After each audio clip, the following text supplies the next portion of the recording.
What is up, guys? JayFerGaming here and welcome back to my F1 2017 career mode. This is episode 7, the Canadian Grand Prix. If you're new to my channel, do remember to hit that subscribe button, and if you've missed any of the previous episodes, do go check them out. It's been such a fun season. Really enjoying this, and hopefully we'll be getting through the next few races pretty quickly and getting into the core of the first season. But overall, I'd say we've had a pretty successful start to the season. Our teammate's not been great. We are beating him in the rivalry, as we can see there. And considering on 2016 I barely won a rivalry at all through 5 seasons, to be winning the first one and nearly winning it, we only need 2 more points, is very, very satisfying. And now with 942 resource points, I'm actually going to go for an upgrade, and I'm going to upgrade the power unit for the first time. I feel like we do need a little bit more power, as straight line speed has not been our forte in terms of our car, so hopefully that gets sorted for Azerbaijan. This is currently in Monaco, so let's move over to Canada to see what our engineer has to say to us. Hey, I need to talk to you for a minute. It looks like we're falling behind upgrade-wise. I really need you to push harder with developments. Take a look at the report. I've got to get ready for a debrief. So he doesn't seem that happy then. It is because of an upgrade. Force India, not Force India, Renault, you can see, is upgraded quite well recently, and actually Haas behind us have closed in. So I think it's because we've gone more for reliability to improve that instead of like the main car performance. But I feel like our points finishes, especially ourselves, have been pretty good recently, and I suppose Sainz has scored in the past 2 races, so I don't think we need that many severe upgrades. And in terms of the constructors, Haas are ahead of us, but that's only because of their amazing 3-4 in Monaco. You can see in the constructors championship there, we're only 15 points behind, and they obviously scored 27 points in Monte Carlo, so we would be ahead of them if they didn't have that. So I feel pretty confident that we can continue with this path, and we're well ahead of Renault as well, and obviously ahead of Williams and Force India, as you can see. So I think we're doing pretty well in terms of car performance this season. In terms of the power unit here, for practice I am going to switch back to the first power unit, and it's severely worn really badly, and yeah, you're going to see later on. I did warn about me making this mistake. I thought it'd be earlier in the season, but you'll find out what I did. Welcome from the circuit Gilles Villeneuve, home to the Canadian Grand Prix, for today's qualifying session.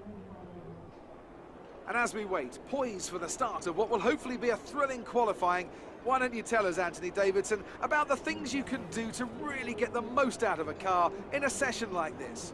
Well, you're largely limited by the Parc Fermé regulations, of course.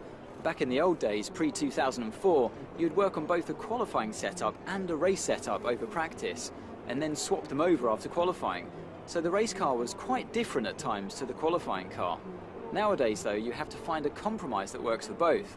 There are a few things that you can still adjust during the session, such as the differential, the brake bias, and the front wing angle, but that's about it. So it's more about optimizing what you do have and adapting your own style to suit the track conditions. So we did practice with the first power unit and all them components, and then I forgot to change back to the second or a fresh one in terms of the third one. So we've got problems here. We're going to have to skip the whole qualifying session because we are on a severely worn power unit. You'll see here the combustion engine is I didn't even see what that was, but red, it must be like 90%. So we've got problems here. We're going to be starting last, so we're not going to get, in terms of a grid penalty, but this is going to take the whole session. So yeah, unfortunately, we've made a huge mistake here. I thought I'd make this mistake earlier on in the season, so I'm surprised it's taken 7 races in, but we're going to switch to a completely fresh power unit. I know Canada is a bit of a power track, so we should be good in the straight line, but hey, we're going to be starting at the back of the grid. But I did feel confident in practice. We did exceed most of our objectives, and I feel like I've got pretty good pace, so we're going to have to skip to the end of the session. Devastation, I feel like we would have had a shot into getting into Q3, so this is unfortunate, but it's going to be a fully dry race according to the weather forecast. And yeah, we're going to be starting P20 unless other drivers have mass penalties. But just looking at the cars that got knocked out, the 2 Saubers, the 2 McLarens, and actually Sainz profited from us not putting in a lap, so he would have got knocked out in Q1, so he's very lucky there. So hopefully in the race we have better fortune and we don't act like a complete idiot once again. Drivers alike then here in Canada, we're used to seeing the unexpected happen here, and with me today to enjoy it all is Anthony Davidson, a man who knows firsthand the surprises that can pop up in this race. I do indeed. I had a good chance at some points here in 2007, but unfortunately it wasn't meant to be. My old colleague Takuma Sato, though, he managed to finish 6th, so the team took home 3 valuable points, and that was a big boost to everyone at the time. I'm not sure I can think of anywhere else that so consistently provides the kind of late race excitement we get here. Obviously, towards the end of the Grand Prix, the brakes are getting worn, maybe the weather situation has changed, so there's a lot to keep fighting for all the way up to that final corner. We're almost ready to go then, and this is what the starting grid looks like for today's race. Lewis Hamilton lines up on pole position, and Valtteri Bottas will line up alongside. Looking down the rest of the grid, we have Vettel, Raikkonen, Max Verstappen and Ricciardo, Stroll, Massa, Hülkenberg and Sergio Perez, Ocon, Grosjean, Carlos Sainz and Magnussen, Palmer, Wehrlein, Fernando Alonso and Stoffel Van Dorn, Ericsson and a Toro Rosso rounds off the grid. So, we're going to go for the one stop, of course. In our position, we need to try something different. So I'm going to start on the super soft tyres. I feel like that could take us like 3/4 into the race, and then we'll attack with a late stint on the ultra soft. Great pace at the end, and hopefully we're in a position to attack. So we're building up to the start of the Canadian Grand Prix. Starting last, 5 lights, and it's lights out, and away we go. We get pretty good getaway, decent traction there from the grid. We get Ericsson straight away, and we're looking to go up the inside, try to take advantage of the AI being a little bit slow on the first lap. Still, unfortunately, that's the case on this game. But now we're side by side with Palmer, probably not going to go around the outside there. And we've got a McLaren on our right hand side of Van Dorn. Oh, he pushed us on the curb. Can we make the space? Go around the outside into the first chicane. Yes, we can. A little bit of a corner cut there, and we're still side by side. He's being very aggressive with us, nudging us out, and he is on them ultra soft. AI follow the leader time. Wehrlein, we need to get past him as soon as possible. The Saubers are incredibly slow, and yeah, he was so slow on the apex there that he lost so much momentum, halted us, and we need to get back up to P16 here, up the inside into the second sector, and that is a very nice move just on the curb there, but we get it done. Now we need to try and catch up to the Renault of Palmer. So I'd say that's been a pretty good start on the slower compound. 4 positions made up straight away. Follow the lead, as you can see, into the hairpin again. We made up so much time there. Skipping on to lap 2, we're closing in on Palmer. We've got decent straight line speed here. I mean, we're not even using rich mix yet.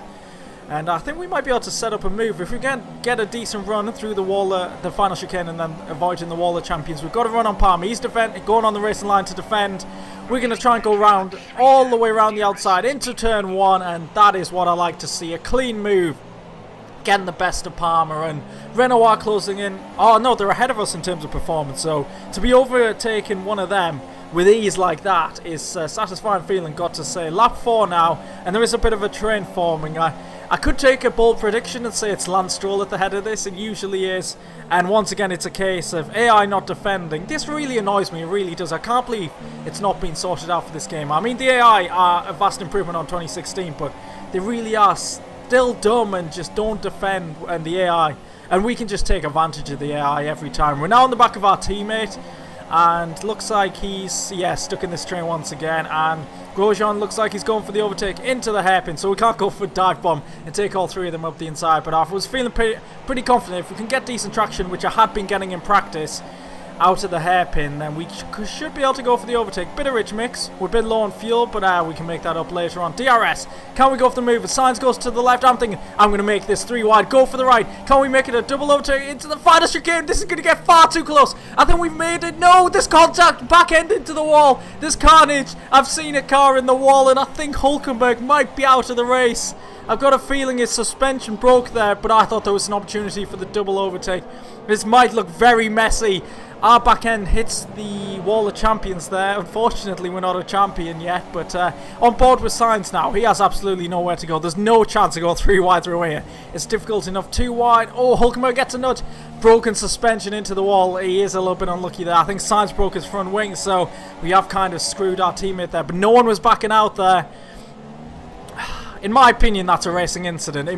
You might say that's a very opportunistic move for myself. Maybe a little bit too optimistic, but I felt like I could have gone for it there. So please do leave your opinions in the comments. I feel like I might get a little bit of hate with that, but we're side by side. We've got the inside line. We're alongside, but who's going to pull out there? I mean, Sainz probably can't even see me. I couldn't really see Sainz there. Hulkenberg could have broke early, but he wouldn't want to lose 2 positions to 2 Toro Rossos. We're lucky not to have any damage from that, but we've made a couple of positions up.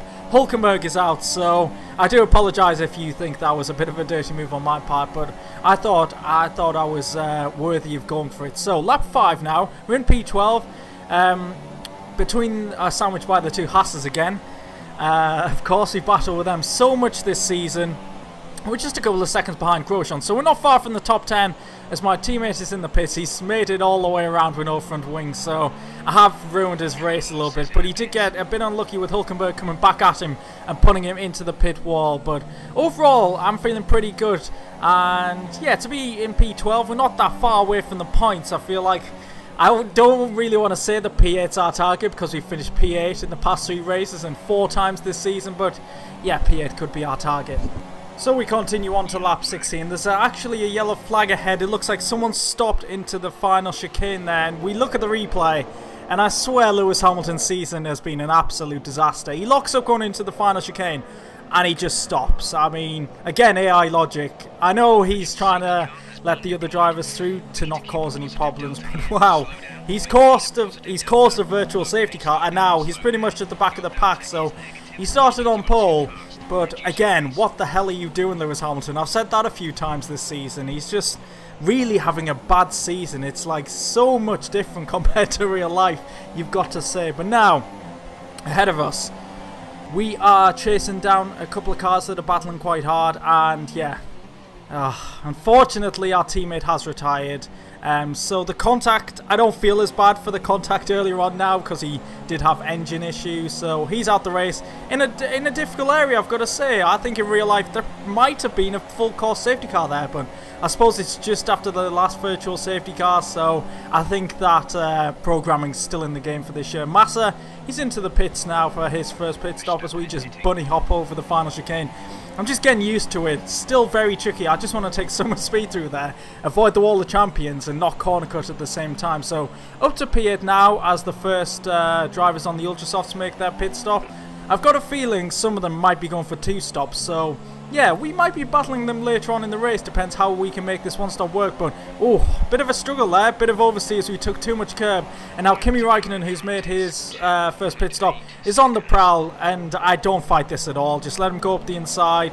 Unfortunately, I gifted him DRS. I wasn't completely sure where the detection point was, so easy move for him, and it wouldn't surprise me if he goes on to win the race. I mean, that keeps happening quite a lot. Different story for his teammate Sebastian Vettel though. He seems to be getting the bad luck that Raikkonen always gets in real life. I mean, it's like Bottas and Raikkonen have switched roles with their teammates in this game. The programming is just really weird. So Vettel, he's actually got car issues. He isn't naturally that slow. So easy position gained. I'd imagine he will come back at us later on when he... well, if he sorts them issues out, but that puts us up to P4 for now. Grosjean, I've got a feeling, is the main driver we're battling in this race, so he's in the pits for his first pit stop, and I do know that he puts on the soft compound, so it looks like he's going for 1 stop. Similar strategy to us, but we're going for the super softs instead, so yeah, we could be battling the Haas driver at the end of this race. And we have done that quite a few times this season, and yeah, we could be big competition to each other in this season. And I've noticed Valtteri Bottas is out the race. The virtual safety car is out again. Bottas was leading the race, and it looks like he's pulled over just before the first chicane. So, oh my god, what a race for Mercedes. Yeah, looks like they won't be scoring many points here unless Hamilton can recover into the top 10, because yeah, Bottas, he hadn't made his first pit stop. I think he was behind Raikkonen, but that's unfortunate for him. Game over, and now we're on to lap 20 now. We're getting ready to make our one and only pit stop. We've got the 2 Red Bulls just behind us, and I know we're the sister team of them, but I'm not going to let them through at all this season. I don't care. I'm going to fight as hard as possible, show that I've got the steel to fight with the sister team, and yeah, I should be in the Red Bull maybe next season. I don't know if that's a bit early, but hopefully we can be with Red Bull within 2 seasons, unless we get that offer from Ferrari. But we put on the Ultrasofts now. I'm very interested to see where we do end up and what kind of position we are fighting for. I'm pretty sure we'll be in the points, because we did have very strong points in that strong pace even in that first stint. So we've come up behind Stroll, and Verstappen actually pitted at the same time as us. He's going for a 2-stop. He's on the super soft, so we've actually got the advantage against him now. And the Red Bull doesn't really have that great straight line speed, so yeah, I don't know if we can beat Verstappen here, but Stroll goes into the pits, but something happened behind the virtual safety car. Both Williams were awarded a drive-through penalty for speeding, so yeah, that's taken them out the run, and we've got Vettel ahead of us. We're up to P5 now. I've got a feeling this might be our genuine position. Grosjean's in third, so you can see on the minimap he's just ahead of Vettel, and I think Vettel's problems have ceased, so there we go. The gap to Grosjean now is 3.4 seconds, while we've got a 1.2 second gap to Verstappen. Guys, we started P20, but I think we're fighting for P4. This is absolutely incredible. I just can't believe this recovery. We've had fantastic pace, and I think we've executed the strategy nearly perfectly. I mean, the one stop was definitely the way to go, and our pace on the first stint has really helped us get near the front here. So we closed in on the back of Grosjean, so with 9 laps to go, can we get ahead of Grosjean and then probably defend from Verstappen? I'd imagine Verstappen should get past Grosjean as quick as we do. Can we get close enough? I don't think we're going to have enough straight line speed actually going into the final chicane.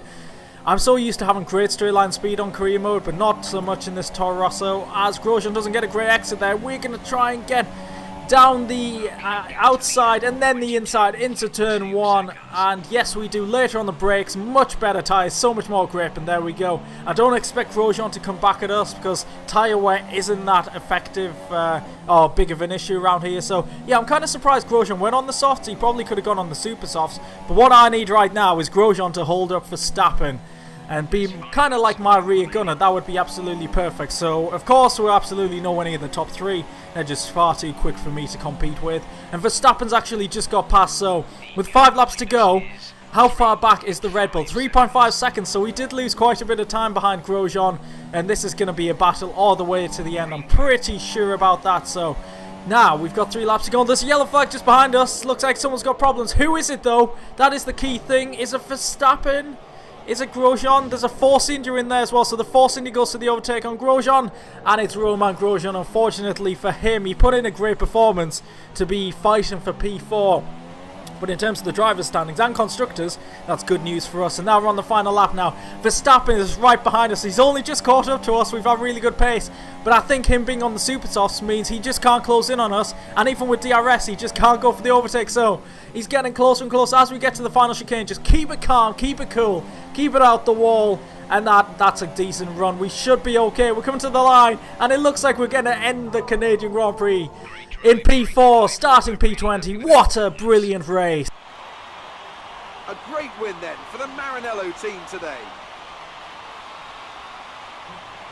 So, Ant, how exactly did they set themselves apart from the pack today? Well, they played the safety car to absolute perfection. There are so many factors to worry about once the race is neutralised. I mean, do you pit for fresh rubber? Do you have the space behind you? How much fuel can you save? If you answer all of those questions correctly, you'll have a good chance. And that's exactly what happened today. And as we can see, it's time for the podium. And as the drivers make their way out, there's a familiar red suit making its way to the top step. Fantastic win for Ferrari.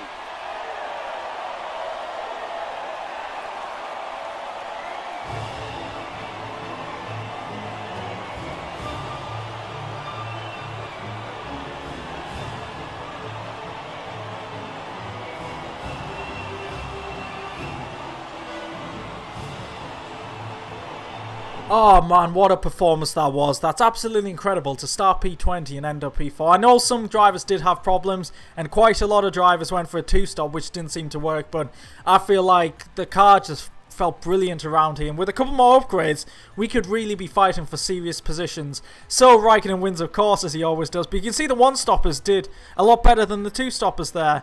As we look further down the order, Hamilton recovered to 6th, and unfortunately our teammate Carlos Sainz didn't finish the Grand Prix. So 4 retirements, I'd say that's quite high for the for this career mode. So into the driver standings, we've jumped above Grosjean by 5 points. So his retirement really did hurt him there, and yeah, it's kind of, I just find it so weird to see the Finns above Vettel and Hamilton. I mean, look at Hamilton, he's under Verstappen. He's having such a struggle, so much bad luck. and just stupid AI behaviour, I've got to say. We're only 18 points behind Ricciardo, so after 7 races to average just over 7 points a race, that's a great start for us. And yeah, really enjoying driving this car. Our teammate, unfortunately, as we know, didn't score, so he's down in P14, but the Constructors is going to look very interesting. I think us against Haas, and then obviously the other teams behind us will be battling throughout the season. Force Injury and Williams have so much more potential. They really should be doing a lot better. We're only 3 points behind Haas, so the battle goes on. But look at the gap we have over Force Injury and Williams already, 14 points. So if we can keep it up like that, then we're just set for a brilliant season. Really enjoying this. And now over to Jonathan for a bit of classic car driving. Hello again, and thank you for joining us today for one of the few events this year that won't have a critical impact on the World Championship. So maybe we can all relax just a little bit more and enjoy the action from this wonderful field of historic cars. So we're at Bahrain in the classic Williams, getting ready for a quick 5-lap race around the short track. 5 lights and away we go. And of course, this is a new car for me, so no practice at all. And there we go. We're going to make up a couple of early positions and then into turn 1 very late on the brakes. We get a nudge though. We could see the front wing just flying down the track there. Someone made contact with us. So not a clean start. And there's contact ahead. Debris going everywhere. What is everyone doing? And I actually haven't done this track before, so I wasn't completely sure where that new turn was for the short track. And then I was just thinking right now, wow, them cars are pulling away quite quickly ahead of me. Then I realised we're actually P1 in our class. And then something weird with the gearbox. I'd go down, say, 4 gears, but it would only... Well, I'd click 4 times and it'd only go down 3 gears, if you know what I mean. So, in quite a few of these corners, you'll see I'm a gear higher than I'd expect to be. And I don't know if that's something with the gearbox. I don't know if someone can tell me that or if that is a glitch, but... Yeah, we're fighting these McLarens in 98 by the looks of things, because we're miles behind the top 8. I mean, there's no way we could compete with them. So good job, there's a class system in this race. So first in C2 class, so it's looking good. We're on to the 3rd lap now, but these McLarens did seem a lot better in terms of performance than us, especially straight line speed. And we have to keep going up the inside and defending our position against them. And obviously at the same time, I'm learning the car every step of the way, because I haven't driven this car before. I've only driven the 2004 Ferrari, the 2006 Renault, and I think that's actually about it. I haven't done that much classic driving actually. So the McLaren, once again, it's like fighting Hakkinen and Coulthard back in the day. Number 2 driver Coulthard behind Hakkinen, of course, and lap 4 still defending, but no, Moreno goes to the switch back there, and I just had a feeling that we're not going to catch back up to him, because yeah, you can just see how quickly he pulls away. I don't think I'm driving badly. I just feel like that McLaren is a lot quicker than us. And now we're fighting the number 2 car of Clark. And he's coming, he's closing in. He's got the slipstream, and he's going to go up the inside later on the brakes. But do we have the grip to defend? Yes, we do. Oh, a little bit of contact there. I felt that, and in the mirror I could see him fall further behind. So we're now on our final lap now. And yeah, I think we made a mistake with the gearbox once again. We were in gear 3 instead of gear 2, so we got an absolutely shocking run there. Clark's no doubt going to go for the move. We're going to try and defend him, and we're going to go for a push off the track. That's a bit of a dirty tactic. I know Rosberg did that against Alonso, but Marie Lawson has won both races in my Classic Championship season so far, so she seems to be absolutely dominant. But we'll come to the end of the race, finishing P2 in our class. I don't know if that's a pass, because the 2 challenges we've had so far we failed, and I think it's just a result kind of race. So yeah, P2, overall pretty happy with that, not too bad. So if you have enjoyed this episode, please do leave a like, subscribe if you haven't already to my channel. Thanks for watching guys, and I'll catch you next time out. Goodbye.